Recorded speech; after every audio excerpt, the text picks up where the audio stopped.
নমস্কার বন্ধুরা, দীপাস কিচেনে আপনাদের সবাইকে স্বাগত। আজকে আমি ছোলার ডাল আর এদিকে মুসুর ডাল ভিজিয়ে রেখেছি, এটা দিয়ে আমি একটা পকোড়া বানাবো। তার জন্য আমি পকোড়াটার জন্য লাগবে আমার রসুন, একটু আদা আর একটু কাঁচা লঙ্কা লাগবে। এটা আমি করে নেবো, আর তার সাথে একটু ধনেপাতার চাটনি করব আমি। তো চলুন কিভাবে বানাই দেখে নিন। এখানে ধনেপাতাটা চাটনি করে নিলাম আমি। এবার আমি এর মধ্যে একটু লেবুর রস দিয়ে দেবো।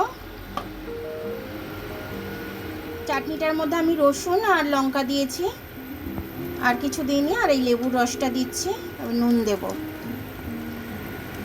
নুনটা দিয়ে দিলাম আমি, ডালটার মধ্যে নুনটা দিয়ে দিচ্ছি আমি। আদা আর লঙ্কা দিয়ে আমি এরকম ছাড়কা ছাড়কাভাবে একটু বেটে নিয়েছি, যাতে ডালের দানাগুলো মুখে পড়ে, খেতে খুব সুন্দর লাগে, মটমট করে আওয়াজ হবে। আমি কাঁচা লঙ্কার ঝাল দিয়েছি, তারপরেও একটু গুঁড়ো লঙ্কা দিয়ে দিচ্ছি আমি, একটু হলুদ গুঁড়ো দিয়ে দিচ্ছি আমি, ওখানে আমচুর পাউডার দিয়ে দিলাম আমি, একটু চালের গুঁড়ি দিয়ে দিলাম আরও মচমচে হবে বলে। এবার এটাকে ভালো করে আমি মিশিয়ে নেব। এটা মাখা হয়ে গেছে আমার। এবার আমি ছোট ছোট করে দিয়ে দেবো, যেরকম দোকানে বিক্রি হয় রাস্তায় ফুটপাতে।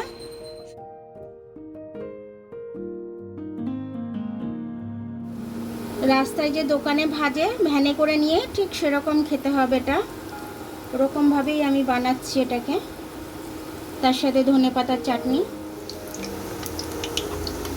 এবার আমি একটা একটা করে উল্টে দিচ্ছি।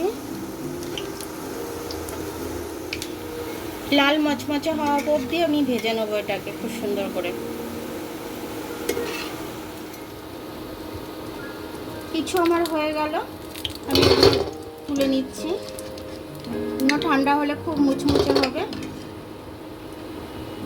একইভাবে আমি পদ্ধতিতে ভেজে নেবো প্রত্যেকটা। এগুলো খেলে কিন্তু খুব কুড়মুড় করবে, কারণ এর মধ্যে ডাল আছে গোটা গোটা। হাত ভাঙা করে আমি ডালটাকে করেছি, বেটেছি।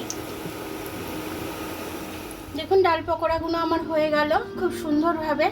রাস্তায় যেরকম ঠেলাগাড়িতে করে বিক্রি করে, এক জায়গায় দাঁড়িয়ে থেকে ভেজে ভেজে বিক্রি করে, ঠিক সেরকমভাবেই আমি এটা বানিয়ে নিচ্ছি। দেখুন ডালগুলো হয়তো আপনারা দেখতেও পাচ্ছেন, একটা একটা করে ফুটে রয়েছে ডালগুলো। এগুলো কিন্তু খেলে পরে খুব মানে মচমচ করবে আর কি। তার সাথে ধনেপাতা চাটনি, একদম বিকেলের মানে পকোড়া জমে যাবে একদম।